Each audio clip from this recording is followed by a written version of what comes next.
इसलिए संतों ने कहा है कि लग जाओ भगवान में, बड़ा अच्छा मौका है। कैसे?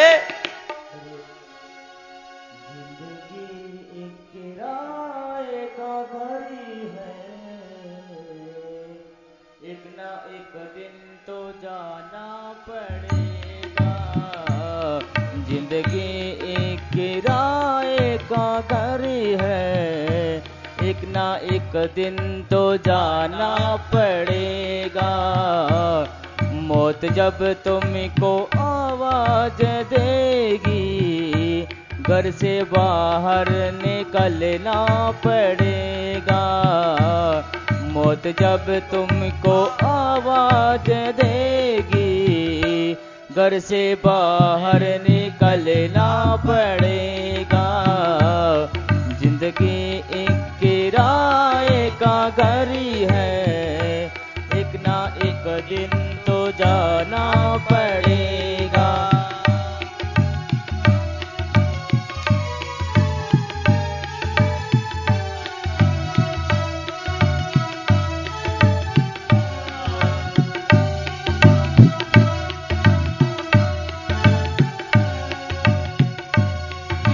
मिट्टी का हर आदमी है, मोती के बाद होना यही है।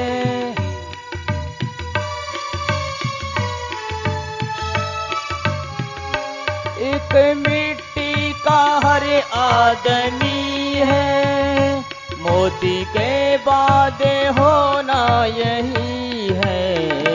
या तो उसकी कुर्वत बनेगी, या चिताओं में जलना पड़ेगा। या तो उसकी कुर्वत बनेगी, या चिताओं में जलना पड़ेगा।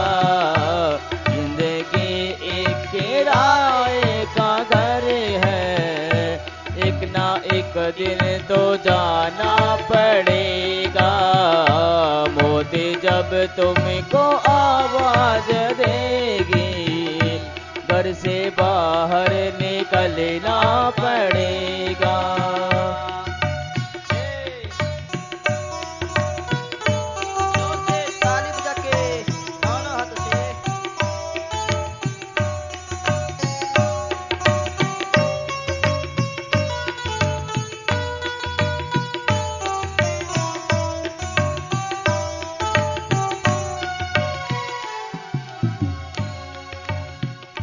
राति के बाद होगा सवेरा, देखना हो अगर दिन सुनेरा।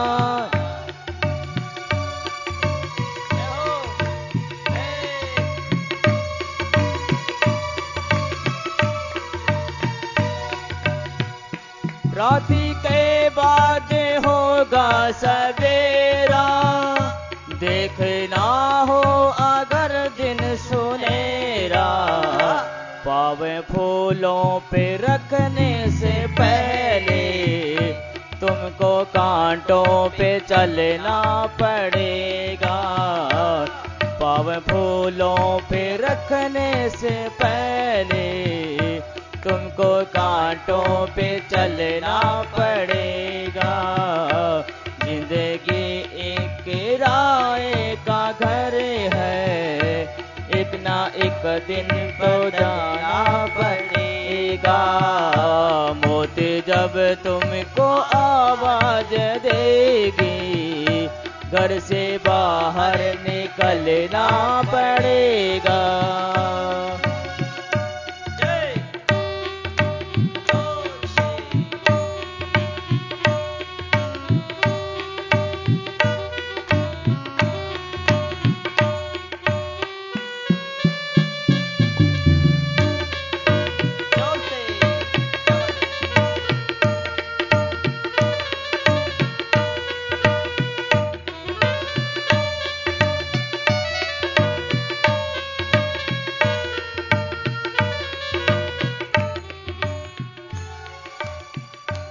उससे मिलना अगर चाहता है, उसकी चौखट पे धूली रमा दे।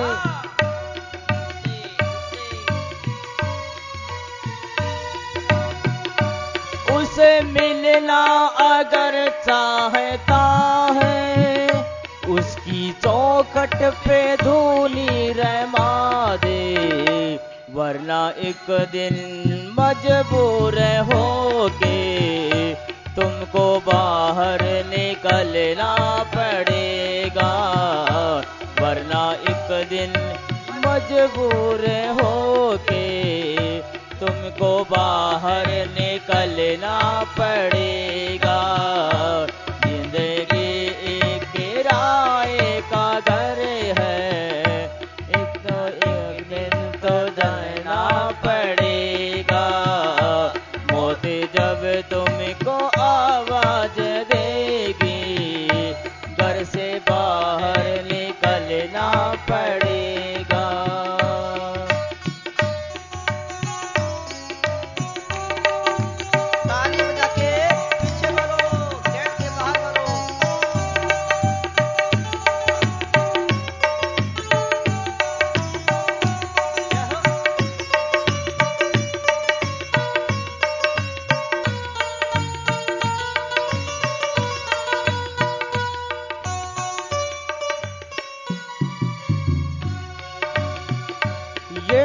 तसजूरी जोशी जवानी, संधि लंबों की है ये कहानी हो।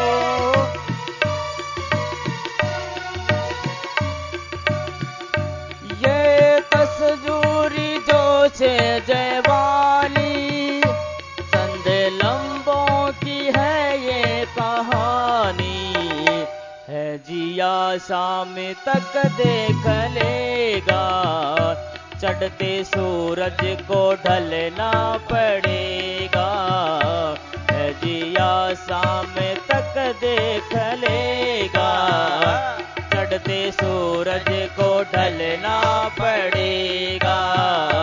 जिंदगी एक किराए का घर है, एक ना एक दिन तो जाना पड़ेगा। मौत जब तुमको आवाज देगी, घर से बाहर निकलना पड़ेगा। मौत जब तुमको आवाज देगी, घर से बाहर निकलना पड़ेगा। घर से बाहर निकलना पड़ेगा। बोली आनंद कंद भगवान की जय। जिंदगी एक किराए का घर है और एक ना एक दिन तो बदलना पड़ेगा। और जब मौत आवाज देगी तो रहना भी चाहोगे तो कोई रह नहीं सकता, जाना पड़ेगा। इसी संतों ने पहले कह दिया कि दो बातों को भूल मत, जो चाहे कल्याण, नारायण एक मौत को और दूजे श्री भगवान। ये हमेशा याद रखना चाहिए, हमेशा याद यानी चाहिए कि हम यहां के नहीं हैं, हम यहां के नहीं हैं, यहां नहीं रह सकते। हमें यहां से चलना है, चलने की तैयारी करो। लेकिन लोग क्या करते हैं, रहने की तैयारी करते हैं, रहने की। बढ़िया मकान बनाएंगे, बड़े चिकने चिकने मकान, दुकान, गाड़ी, बंगला। अरे क्या कर रहे हो, क्या करने आए थे और क्या कर रहे हो? आए थे हरि भजन को, होटल लगी कपास, भगवान का भजन करने आए थे, दुकान मकान के चक्कर में पड़ गए। ये तो गधा कुत्ता ऊंट घोड़ा भी कर लेते। लुकड़ी देखी, लुकड़ी लुकड़ी भाट खोद लेती है, लुकड़ी लुकड़ी लोमड़ी। ये मकान बनाने का काम तो लुकड़ी भी कर लेती है। तुमने बनाने तो क्या बड़ी बात कर ली। अपने बेटी बेटा का तुमने पालन पोषण कर लिया, क्या बड़ी बात करी। ये तो सोरिया भी कर लेती है, सोरिया के 12 बच्चे पल जाते हैं। तुमने कर लिया तो क्या कर लिया। सबसे बड़ी बात तो यह है कि इस मानव योनि में आकर के ज्ञान कर लो, मुक्ति कर लो, भक्ति कर लो, अपने कल्याण का कोई साधन कर लो। ये सबसे बड़ी बात है। और इसीलिए मानव की योनि साधन धाम मोक्ष का द्वार है, इसलिए मानव योनि मिली है। ये जो भागवत की कथा है ये मुक्ति का रास्ता बताती है, मुक्ति का शास्त्र है, मुक्ति का धाम है। इसलिए सुनो ध्यान से भागवत कथा। सुनना सबसे पहली भक्ति है श्रवणम कीर्तनम विष्णु स्मरणम पाद सेवनम। 9 प्रकार की भक्ति में सबसे पहली भक्ति है सुनना। प्रथम भक्ति संतन कर संगा। वहां भी भगवान कहते हैं कि पहली भक्ति संतों का संग, यहां भी पहले कहते हैं 9 प्रकार की भक्ति में कि सबसे पहली भक्ति है सुनना। क्या सुनना? भगवान की चर्चा, भगवान की कथा, सत्संग सुनना सबसे पहली भक्ति है। तो आज आप कथा में बैठे हो, आपकी पहली भक्ति तो हो रही है। 9 प्रकार की भक्ति में अगर एक भी आ जाए उतने से भी कल्याण हो जाएगा। कुछ नहीं होता तो सुनते ही सुनते रहो, सुनते ही रहो, सुनते ही रहो, सुनते ही रहो, सुनते सुनते कल्याण हो जाएगा। छोड़ो मत, सुनना मत छोड़ो, सुनते रहो, सुनते रहो। कभी तो हृदय की गांठ खुली जाएगी और कल्याण हो जाएगा। इसने कहते हैं भगवान की कथा सुनो। ये भागवत की कथा बड़ी उत्तम है, देवताओं को दुर्लभ है, और आज अपने लोगों को एक बार नहीं, आप लोग तो कई कई बार सुन चुके हो। कहां तो दुर्लभ चीज सुलभ होगी देखो, और कहां गंगा के तट पर ऋषिकेश में वेद निकेतन धाम में भागवत कथा सुन रहे हैं। कितने बड़े आनंद की बात है। बड़े लगता है कि आप लोगों का बड़ा पुण्य उदय हो गया, कोई पुण्य उदय, या फिर पूरी भगवान की कृपा आप ही लोगों के ऊपर हो गई, ज्यादा कृपा हो रही है। अच्छी बात है, वह कृपा तो हो रही है, लेकिन कृपा का लाभ कौन ले रहा है? बारिश तो सब जगह बराबर होती है, लेकिन जिसका बर्तन उल्टा ऊंधा पड़ा हो तो क्या भरेगा? बारिश थोड़ी हो और बर्तन सीधा मुंह खुला हो तो बूंद बूंद से भर जाएगा। कृपा थोड़ी हो लेकिन लेने वाला तो कोई हो तो उतने से कल्याण हो जाएगा, उतने से लाभ हो जाएगा। तो भगवान की बड़ी कृपा हो रही है। संतों के सानिध्य में, गंगा के तट पर, तीर्थ में भागवत कथा, देव दुर्लभ चीज, इससे बड़ी भगवान की और क्या कृपा होगी? भगवान की तो पूरी कृपा हो गई। अब हमें अपनी कृपा अपने ऊपर कर लेनी चाहिए। क्या? कि सारा काम छोड़ो, तीर्थ में आए हैं तो ध्यान से, प्रेम से, श्रद्धा से भागवत कथा का श्रवण करो। कल भागवत कथा में अपने लोगों ने क्या सुना था? भागवत का महात्म्य। भागवत का महात्म्य ऐसा है कि 5 महापाप हैं। महापाप, पाप तो पाप होते ही हैं, ये महापाप है। मदिरा पान, ब्रह्म हत्या, सोने की चोरी, गुरु स्त्री गमन, विश्वासघात, ऐसे ये महापाप हैं। परंतु भागवत कहती है कि अगर ऐसे ऐसे महापापी भी भागवत की कथा में आ जाएं तो इनका भी कल्याण होता है। और इंसान का तो क्या, भूत और प्रेतों का भी कल्याण करती है भागवत। इंसान का तो महाराज भूत और प्रेतों का भागवत के सुनने से कल्याण हो जाता है। और ऐसी भागवत है ये, इसका कहां तक महात्म्य वर्णन करें कि आप ज्ञान के लिए कुछ मत करो, भक्ति के लिए कुछ नहीं करना। भागवत की कथा सुन लो, अपनी आप भक्ति, ज्ञान, वैराग्य सब हो जाएगा। ज्ञान को देने वाली भक्ति और वैराग्य को देने वाली ये भागवत है। इसलिए भागवत का श्रवण करते करते ज्ञान भी हो जाएगा, भक्ति और वैराग्य भी हो जाएगा। भागवत की कथा करानी हो तो क्या करना चाहिए? अब सनकादि महाराज नारद जी को भागवत की सप्ताह विधि बता रहे हैं और बताते हुए कह रहे हैं कि ध्यान से सुनो। जब भागवत कथा करनी हो तो सबसे पहले अच्छा एक मुहूर्त निकालना चाहिए, मुहूर्त। और उसके बाद में किस प्रकार से कथा करें, कितना धन लगाएं, कि जिस प्रकार से अपनी कन्या की शादी के लिए आप धन का खर्च करते हैं, उसी प्रकार से भागवत धर्म में भी अपनी धन का खर्च करना चाहिए। लेकिन लोग क्या करते हैं? जब अपनी कोई मान बढ़ाई का काम होगा, वाह का काम होगा, तो 10-10 लाख 20-20 लाख कई लाख पैसे उठा देंगे वाह में, शादी विवाह में, नेतागिरी, इनमें तो खूब पैसे बर्बाद करेंगे। और कोई गौ माता की सेवा का काम पड़ जाए या कोई धर्म कर्म का काम पड़ जाए तो कंजूसी करेंगे, मना करेंगे, महाराज नहीं है, ऐसे ही हम तो। अरे ये शरीर है, ये खेत है, इसमें जैसा बीज बोगे उससे फिर दूना मिलेगा। अगर पाप में पैसा लगाया है तो दुख दूना मिलेगा, और पुण्य में लगाया है तो सुख दूना मिलेगा। ये शरीर खेत है, इसमें जैसा बीज जाओ, बहुत उपजाऊ भूमि है, जैसा डालोगे उल्टा भी डालोगे तो सीधा वो उग जाएगा, उसका फल मिलेगा। और कहते हैं लोग क्या करते हैं, पंडित जी से पूजा घर में कराएंगे और मंदिर में पूजा कराएंगे या कुछ देना होगा पंडित जी को, तो बाजार में जाएंगे तो सबसे कम कीमत की धोती लाएंगे। क्या करना, पंडित जी को तो देना, अपने कौन सी परनी है। और पूजा की सामग्री भी लाएंगे तो पुरानी घुनी हुई सी, क्या करना, पूजा ही तो करानी है।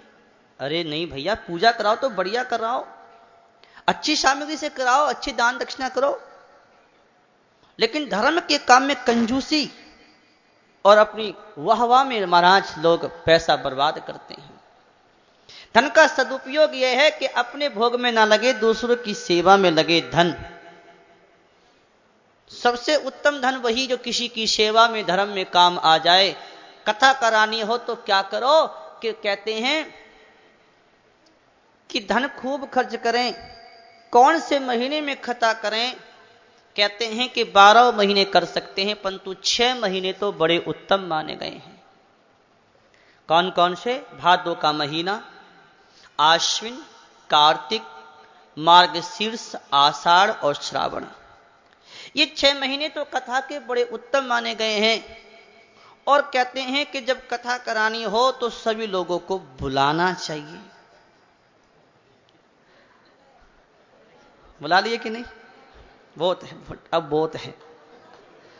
कहते हैं जब कथा करानी हो तो चारों ओर से गांव गांव में पास पास के लोगों को सूचना करनी चाहिए कि भैया आ जाओ आ जाओ आ जाओ, भागवत की कथा हो रही है।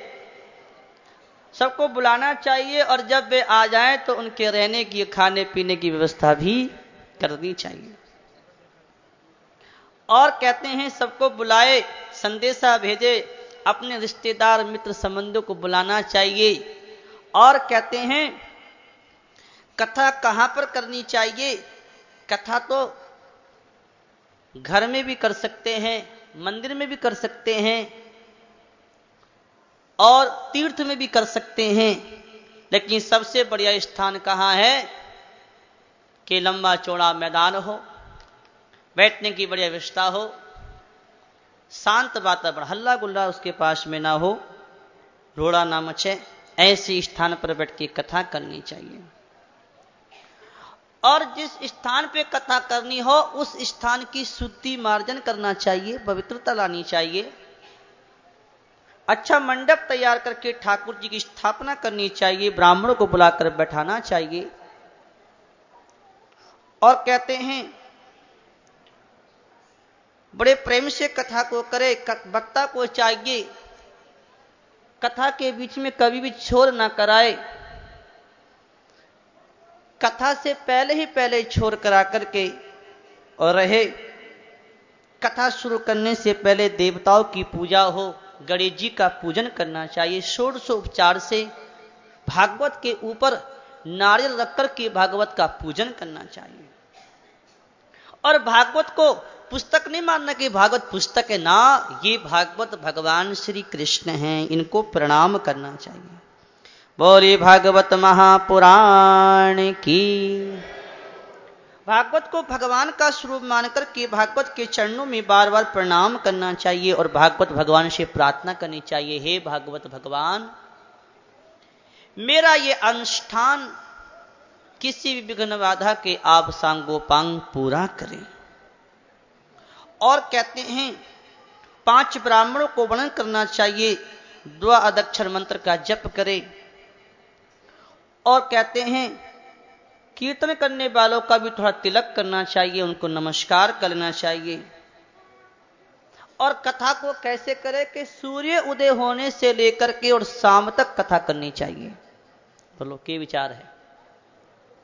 सूर्य उदय होने से लेकर शाम तक कथा करे और बीच में 2 घड़ी का विश्राम। 2 घड़ी माने 1 घड़ी 24 मिनट की बताते हैं, तो कहते हैं 2 घड़ी माने 48 मिनट तक विश्राम करे। बीच में कौन? श्रोता नहीं, वक्ता की नहीं बात चल रही है, क्योंकि वक्ता के ऊपर जोर आता है, श्रोताओं पे क्या जोर आता? खाना और पीना और बैठनी तो है। और वक्ता पे समझना समझाना, सारी व्यवस्था को देखना पड़ता है, बोलना पड़ता है, एक आसन पर बैठना पड़ता है। तो कहते हैं कि वक्ता को विश्राम करना चाहिए और जो कीर्तन करने वाले हैं उनको कीर्तन करते रहना चाहिए। जब तक वक्ता विश्राम, तब तक कीर्तन करते रहो बैठे बैठे। और कहते हैं कि कथा में बैठने के बाद व्यर्थ की बातें नहीं करनी चाहिए, इधर उधर की बात बिल्कुल नहीं, चुपचाप शांति से भगवान की कथा का श्रवण करे। बार बार कथा में बैठने के बाद उठना नहीं चाहिए। ये जो कथा के बीच में उठते हैं, इधर उधर भागते हैं, वो भगवत अपराध करते हैं, बहुत बड़ा पाप कमाते हैं। आप विचार करो, अभी कथा चली शांति के साथ चल रही है और आप अचानक खड़े हो जाओ बीच में, सबकी दृष्टि आपके ऊपर जाएगी, सबका ध्यान आपके ऊपर जाएगा, भगवान से ध्यान हटा के तुमने अपनी ओर खींचा। कितना बड़ा भगवान का अपराध किया। इसने कथा में बैठने के बाद बिल्कुल भी नहीं उठना चाहिए, सावधानी से कथा सुननी चाहिए। और कहते हैं कि उतना खाना पीना करो जिससे आराम से बैठ सको। ऐसे नहीं कि बना बनाया है तो बढ़िया खूब ठूसा ठांसी शुरू भर दो पेट, ऐसे नहीं।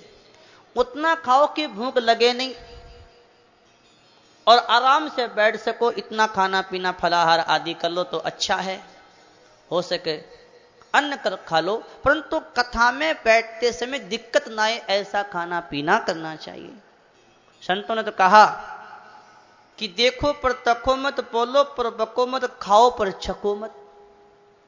छक छक कर कहीं ठूस ठूस के नहीं, आराम से सात्विक भोजन, तेल मिर्च आदि तामसी रजोगुणी भोजन नहीं करना चाहिए, सात्विक भोजन करना चाहिए। सात्विक।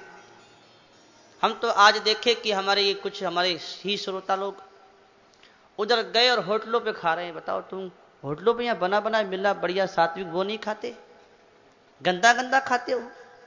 शुद्ध सात्विक खाना चाहिए, पवित्रता का खाना चाहिए। जैसा खाओगे अन्न और वैसा हो जाएगा मन। अगर मन को सुधारना है तो अपने अन्न को सुधारो, खान पीने में परहेज करना चाहिए। कथा सुनने वालों परहेज, गंदा खाना पीना।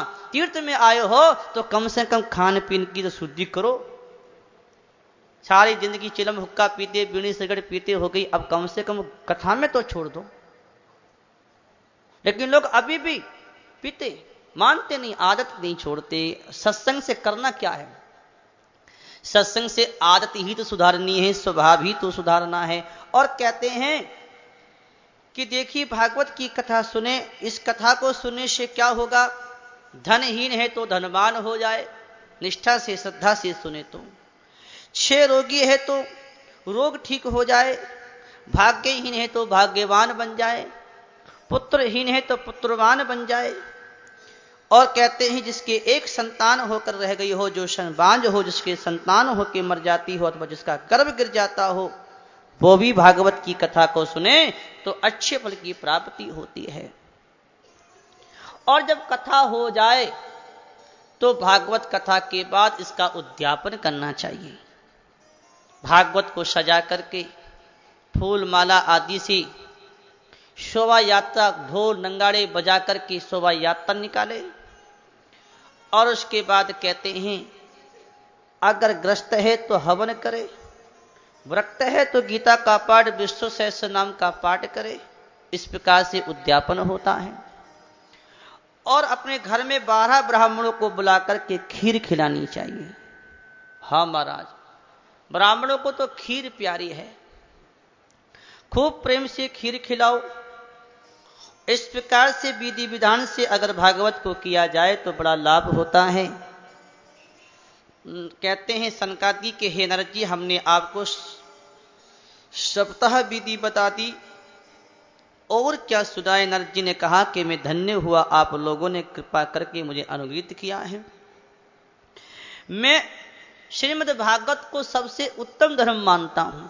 नारद जी ने ऐसा कहा कि सबसे उत्तम धर्म है भागवत की कथा।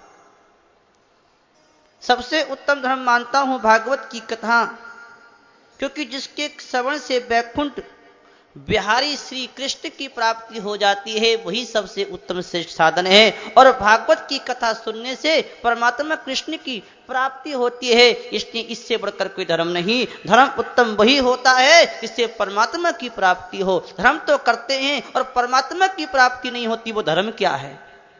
सबसे उत्तम धर्म वही जिससे परमात्मा की प्राप्ति हो, भगवान की भक्ति की प्राप्ति हो। ऐसे कह रहे थे। इतने में क्या हुआ, उस सभा के अंदर व्यास नंदन सुखदेव जी महाराज पधार गए। और सुखदेव जी महाराज की जय, सुखदेव जी महाराज की जय। सुखदेव जी आए। सुखदेव जी को देख करके सारे संत महात्मा अपने आसन से खड़े हो गए और आसन पे सुखदेव जी को बैठाया। भाइयों ध्यान से सुनियो, बड़ी चौकी बात बता रहा हूं, बहुत सुंदर बात है।